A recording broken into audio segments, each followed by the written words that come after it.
Hi, நான் doctor Jayachandran, sun hospital Madurai. இந்த வீடியோவில் நம்ம பார்க்க போகிற பேஷண்டோட பேர் பகவதி, வயசு 42, புதுக்கோட்டை. அவங்க சிவியர் பேக் பெயினோட தான் இங்கே வந்தாங்க. ப்ளஸ் 2 கால்லையுமே நல்ல மதமதப்பு, இடுப்புலேருந்து காலுக்கு வலி பரவுது. இந்த கண்டிஷனில் சில நாட்களாகவே, அதாவது சில மாசங்களாகவே அவங்களுக்கு சிவியரா பேக் பெயின் இருந்திருக்கு. எம்ஆர்ஐ எடுத்து பார்த்துருக்காங்க. பார்த்துட்டு 2-3 ஹாஸ்பிட்டலில் பார்த்ததுக்கு ஆப்ரேஷன் தான் பண்ணணும்னு இருக்காங்க. வேற ட்ரீட்மெண்ட்லாம் எடுத்திருக்காங்க. இதுலேயும் அவங்களுக்கு கேட்கலன்னதுக்கு அப்புறம் நம்ம பேஷண்ட்ஸோட ரிவ்யூஸ் பார்த்துட்டு தான் இங்கே வந்தாங்க.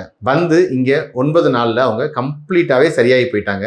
அவங்களுக்கு நம்ம ஸ்பெசிஃபிக்காக நம்ம சன் ஹாஸ்பிட்டலில் இருக்கிற ரோபோஸ்பைன் ஸ்பைனல் டீகம்ப்ரெஷன் மூலமாக ட்ரீட்மெண்ட் கொடுத்தோம். எப்பயும் ரெகுலராக கொடுக்குற physiotherapy treatment morning 9 to night 9 வரைக்கும் அவங்களுக்கு அட்வான்ஸ்டு ட்ரீட்மெண்ட் ப்ரோட்டோகால்ஸ் மூலமாக கொடுத்து அவங்களோட மசில் ஸ்பேசம், பெயின், அந்த ரேடியேட்டிங் பெயின் எல்லாத்தையும் குறைச்சதோட சேர்த்து ரோபோஸ்பைன் மூலமாக அந்த spine disk protrusion L4 L5 லெவலில் அவங்களுக்கு டிஸ்க் ப்ரொட்ரூஷன் இருந்தது. அதை கம்ப்ளீட்டாகவே சரி பண்ணி கொடுத்துட்டோம். அவங்களுக்கு L4 L5 L5S 2 லெவலையுமே வந்து ஸ்பைனல் கேனலோட டயாமீட்டர் வந்து 10க்கு கீழே போயிருந்தது. அதை இந்த ட்ரீட்மெண்ட் கொடுத்தது மூலமாக கம்ப்ளீட்டாகவே சரியாயிட்டாங்க. கீழே வந்து கால் வரைக்க, பாதம் வரைக்க, இடது பக்கம் ஃபுல்லாவே அவங்களுக்கு சிவியரா பெயின் இருந்தது. தாங்கி தான் நடந்து வந்தாங்க. அவங்க நடைய பார்த்தாலே வித்தியாசம் கண்டுபிடிச்சிடலாம், என்னது இது இப்படி நடக்கிறாங்களே அப்படின்ட்டு. அந்த அளவுக்கு மோசமா நடந்து வந்தாங்க. இங்க இந்த 9 நாள்ல அவங்க கம்ப்ளீட்டாவே சரியாயிட்டாங்க. தேங்க்யூ.